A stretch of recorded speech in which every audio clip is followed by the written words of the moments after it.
കോഴിക്കോട് ചേവരമ്പലം ബൈപ്പാസിൽ യുവാവിനെ മരിച്ച നിലയിൽ കണ്ടെത്തി. ബൈക്ക് നിയന്ത്രണം വിട്ട് സമീപത്തെ കാനയിലേക്ക് മറിഞ്ഞു വീണായിരുന്നു അപകടം. വിശദാംശങ്ങളുമായി രാഹുൽ KV ചേരുന്നുണ്ട്. Rahul, good morning. ഈ അപകടം എപ്പോൾ സംഭവിച്ചു എന്നാണ് കരുതുന്നത്? ആ സമയത്തൊന്നും ആരും കണ്ടിരുന്നില്ലേ? വിവരങ്ങൾ എന്താണ്?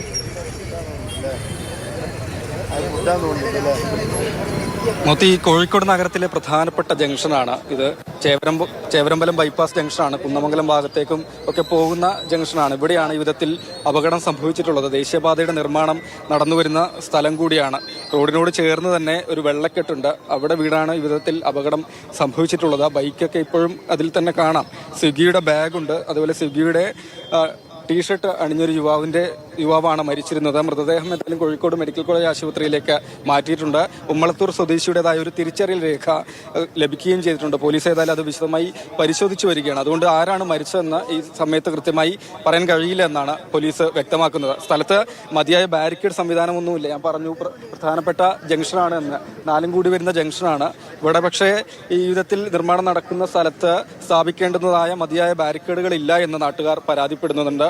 ഇത് ആദ്യ അപകടമല്ല. ഇതിനു മുൻപ് ഒരു അപകടം സംഭവിച്ച് ഒരാൾക്ക് പരിക്ക് പറ്റി ചികിത്സയിലൊക്കെ തുടരുന്ന ഒരു സാഹചര്യം കൂടിയാണ്. ആ വിധത്തിൽ പരാതികൾ നിരവധി തവണ ഉന്നയിച്ചിട്ടും പരിഹാരം മാത്രം ഉണ്ടായില്ല എന്ന പരാതി നാട്ടുകാർക്കുണ്ട്. അവരൊക്കെ നമ്മോടൊപ്പം ചേരുകയും ചെയ്യുന്നുണ്ട്. നിങ്ങൾ എപ്പോഴാണ് ഇതുപോലെ ഇവിടെ മൃതദേഹം കാണുന്നത്? ഇന്ന് രാവിലെയാണ്. രാവിലെ ഒരു 7 മണിയാവുന്ന സമയത്താണ് കാണുന്നത്. അത് ഇതിന്റെ മുന്നേ ഇവിടെ നേരത്തെ ഒരാൾ ഇവിടെ നമ്മുടെ നാട്ടുകാരൻ തന്നെയായിരുന്നു. അത് രാവിലെ വരുന്ന സമയത്ത് വീണിട്ട് അയാൾ ഇപ്പോഴും വാരിയെല്ലാം ഒടിഞ്ഞ് വീട്ടിൽ കിടക്കുകയാണ്. അപ്പോൾ ഇത് കാരണം ആ റോഡ് സ്ട്രെയിറ്റ് ആണ് ഇവിടെ ഇങ്ങോട്ട് വരുന്നത്. അപ്പോൾ ഇവിടുന്ന് ഒരു റൈറ്റ് ആണ് എടുത്തിട്ട് വേണം മറ്റേ റോഡിലോട്ട് പോകാൻ. അതും കൂടിയാണ് വരുന്നത്. ഇവിടെ ഒരു റിബൺ വെച്ച് കെട്ടുകയാണ് ചെയ്യാറുള്ളത്. അവർ റിബൺ വെച്ച് കെട്ടിയിട്ട് കാര്യമൊന്നുമില്ല. ഇവിടെ പലപ്പോഴും ഇവർക്ക് ഈ മതിയായ ഒരു സുരക്ഷാ സംവിധാനം ഇവിടെ ഇല്ല. പിന്നെ ലൈറ്റ് എന്ന് പറഞ്ഞ സാധനം ഇവിടെ ഇല്ല. കാരണം നമ്മളെ കൂടെ താമസിക്കുന്നതുകൊണ്ട് അറിയാം. രാത്രി ഒന്നും ഒരു ബൈക്ക് ക്രോസ് ചെയ്ത് പോകുമ്പോൾ അറിയില്ല.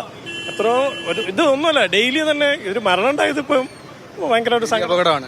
ഡെയിലി എന്ന് പറഞ്ഞ ഡെയിലി ഉണ്ട്. പോരായിട്ട് ലോറിയും കൂടെ നിർത്തിയിടുന്നുണ്ട് ഇവിടെ. ലോറി നിർത്തിയിടുമ്പോൾ നമ്മൾ ക്രോസ് ചെയ്യുമ്പോൾ കാണൂല.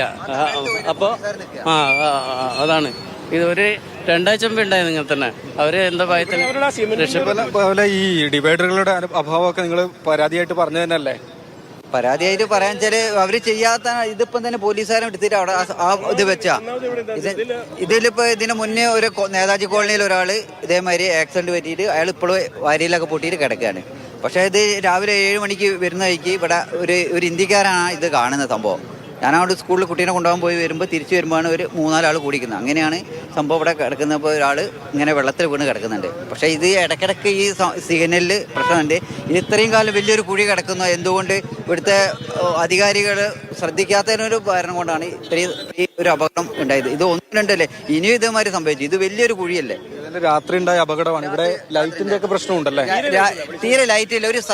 എന്നുവെച്ചാൽ ഇതിന് മുന്നേ ഇവിടെ ഒരു ലോറി ഉണ്ടായിരുന്നു. വലിയ ഈ അശോക് ഐലൻഡ് ലോറി ഇവിടെ കിടക്കുന്നുണ്ട്. കുറച്ച് നേരത്തെ വരുമ്പോൾ ഇപ്പോൾ ആംബുലൻസ് വന്നിട്ട് ഈ ബോഡി എടുക്കാൻ വേണ്ടി വന്നപ്പോഴാണ് ഈ സാധനം എടുത്ത് മാറ്റുന്നത്.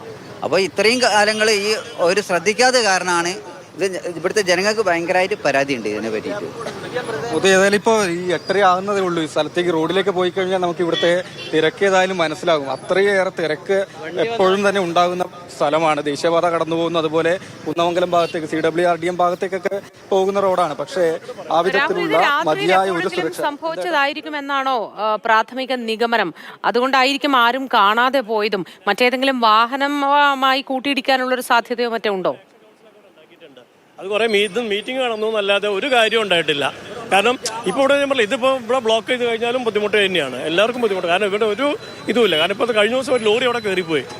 കാരണം പലതും ഭാഗ്യം കൊണ്ട് രക്ഷപ്പെടുന്നതാണത്. കാരണം ഞാനൊക്കെ ഇവിടെ ഡെയിലി എൻ്റെ വീട് തൊട്ടടുത്ത് തന്നെയാണ്. അപ്പോൾ നമ്മളൊക്കെ ഇവിടെ അങ്ങോട്ടോട്ട് പോകുമ്പോൾ നമ്മൾ ഡെയിലി കാണുന്നത്. എല്ലാ ദിവസവും രാത്രി ഒരു 9:30 ആകുമ്പോൾ ബൈക്ക് ഇടിച്ചിട്ടും ഒക്കെ ആയിട്ട് പലർക്കും അപകടം പറ്റിയിട്ടുണ്ട്.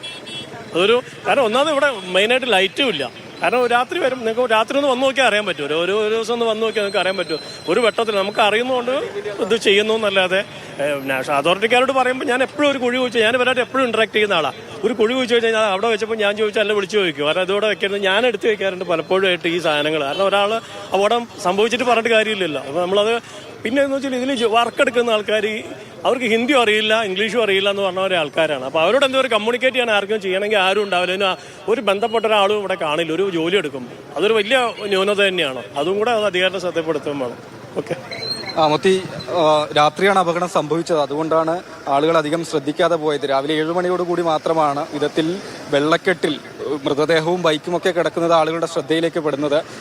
പിന്നീട് പോലീസിൽ വിവരം അറിയിച്ചു. പോലീസ് എത്തിയതിനു ശേഷം മൃതദേഹം മെഡിക്കൽ കോളേജ് ആശുപത്രിയിലേക്ക് മാറ്റിയിരിക്കുകയാണ്. എന്തായാലും ആളുകൾ ഈ വിധത്തിലുള്ള പ്രശ്നങ്ങളെല്ലാം തന്നെ ചൂണ്ടിക്കാണിക്കുന്നുണ്ട്. മരിച്ച യുവാവിൻ ഉമ്മളത്തൂർ സ്വദേശിയാണെന്നാണ് പ്രാഥമികമായി കരുതുന്നത്. ഒപ്പം തന്നെ ബൈക്ക് ഒരുപക്ഷെ നിയന്ത്രണം വിട്ട് വെള്ളത്തിലേക്ക് പോയതാകാം എന്നാണ് പോലീസ് ഇപ്പോൾ പറയുന്നത്. എങ്കിൽ തന്നെയും മറ്റു വാഹനം ഒക്കെ നിയന്ത്രണം വിട്ട് വെള്ളത്തിലേക്ക് പോയതായിരിക്കാമെന്നാണ് പ്രാഥമിക നിഗമനം. ആ സ്ഥലത്ത് നിരവധി പരാതികൾ പലപ്പോഴായി ഉയരുന്നുണ്ട്. നാട്ടുകാരെല്ലാം പറയുന്നു വെളിച്ചക്കുറവുണ്ട്. രാത്രിയിൽ മാത്രമല്ല ബാരിക്കേഡുകൾ കൃത്യമായി വയ്ക്കാറില്ല. അവിടെ അത്തരത്തിലൊരു വലിയ കുഴിയുള്ളത് ആരും പെട്ടെന്ന് ശ്രദ്ധിക്കില്ല. രാത്രിയിലും മറ്റും വരുമ്പോൾ സ്ഥലം പരിചയമില്ലാത്തവർ കൂടിയാണെങ്കിൽ പിന്നെ പറയുകയേ വേണ്ട. പക്ഷേ ദുരന്തമൊക്കെ സംഭവിച്ചതിന് ശേഷമാണ് ഇത്തരം കാര്യങ്ങളിൽ ഒരു തീർപ്പ് പലപ്പോഴും നമ്മുടെ നാട്ടിൽ ഉണ്ടാവുന്നത് എന്നതാണ് ഏറെ ദുഃഖകരം.